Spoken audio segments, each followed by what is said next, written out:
playing Call of Duty and they running that door. Hula. Ay, mi compadre, qué duro. Mi compadre.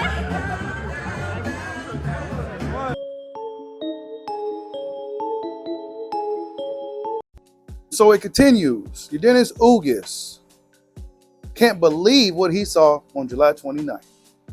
Last we heard about Yordenis Ugas, he's supposed to be having a fight with Mario Barrios. Mario Barrios is fighting any and everybody with the name over there on that side. So salute to the warrior Mario Barrios. He get respect over here, right?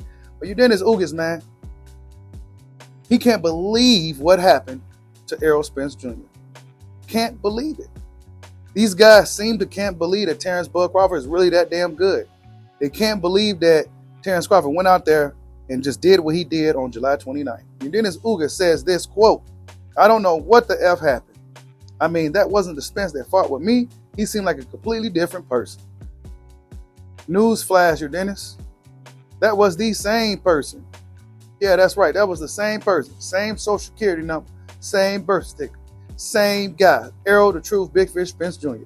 that was in that ring with Terence Crawford July 29th. The same Errol Spence Jr. that fought you that April year prior. Same guy.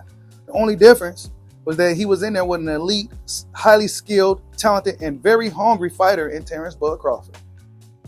Now, when you fought Errol Spence Jr., I gave you a good chance on going into that fight and making something happen, especially after that impressive performance you put up against Manny Pacquiao. You fought with a lot of heart. You fought with a lot of dog. You fought like you was trying to win that night. Even with a torn bicep or torn forearm, whatever the case may be, you went out there and fought like it was your last. But when you got up in there with Errol Spence Jr., you fought like you didn't want to mess the money up. You fought like you didn't want to hurt the product, right? You fought like you wasn't really in there trying to win. And after you had that rare unicorn moment where Errol Spence was reeling on the ropes, you let up off the gas, bro. You let all the way up off the gas. That was the same Errol Spence, man. You just didn't capitalize on the opportunity. You just didn't make the best of the opportunity, Yordenis. And then he says, I think at 154, the rematch would be more competitive fight. I don't really think so. I think it's going to be even more lopsided than the original fight. I think there's just a huge skill gap when it comes to Errol Spence and Terence Crawford. Not to mention, Terence Crawford is the more disciplined fighter and everything else, right? The excitement of a challenge excites him. The thrill of the battle excites him. This is the type of guy we're dealing with when we're talking about Terence Crawford, whose eyes light up at the idea of facing a task such as Canelo Alvarez, right? So Yordenis Ugas thinks it's going to be a more competitive fight at 154 pounds. I don't think that's going to be the case. Terence Crawford, this will be his 8th fight at welterweight and his 7th opponent in Errol Spence Jr., right? Terence Crawford is ready to go up to 154 pounds his damn self, so he'll be even fresher at 154 pounds. It's not a weight problem, you guys. Stop looking for excuses to downplay Terence Crawford. Stop looking for excuses to downplay what we saw that night. A lot of these guys simply just can't believe it. But I've been telling everybody for years, man, it's a bad stylistic matchup. Not only that, Errol Spence got a lot of things going against him going to a fight with a guy like Terence Crawford, right? And speaking about going into a fight with Terence Crawford, Errol Spence Jr. is supposed to be having this rematch, right? And then we've seen the photos of both guys recently. And now you're hearing rumors that Errol Spence is cutting Derrick James. Now, me personally, I don't believe it. I don't believe it at all. Errol Spence Jr. seems like a very loyal guy to Derrick James, right? He seemed like a very loyal guy. I don't think Errol Spence Jr. would cut Derrick James out of the picture. They saying that he's looking at Calvin Ford and Roy Jones as potential trainers.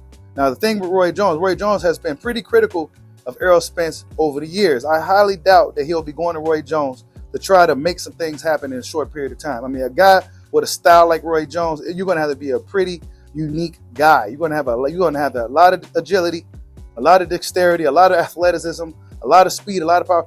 In order for any of these guys to use a Roy Jones type of style to even his capacity, you're going to have to be a guy similar to Roy Jones, a superhuman. And there's not too many guys that could fight like Roy Jones effectively, right? We've seen guys that try to employ Roy Jones' style, and it may or may work out for him at a certain degree, right? But then Calvin Ford, we haven't really seen him with anybody outside of Gervonta Tank Davis. I'm not quite sure how that will work, right? I'm not saying it won't work, but we don't know if it will. Actually, we don't even know if this is true or not. This could just be a bad rumor that's circulating through the boxing community. Me personally, I don't believe it at all. Errol Spence Jr. seems to be 100% 10 toes down for Derrick James. Derrick James got a lot of work to do.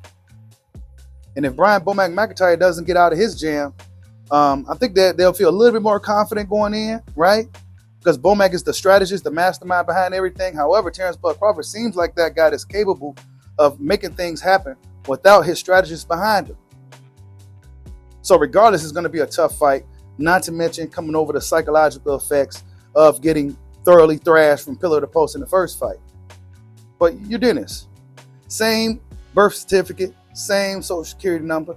This was the same guy that fought you last April, was the same guy that fought Terence Crawford on July 29th.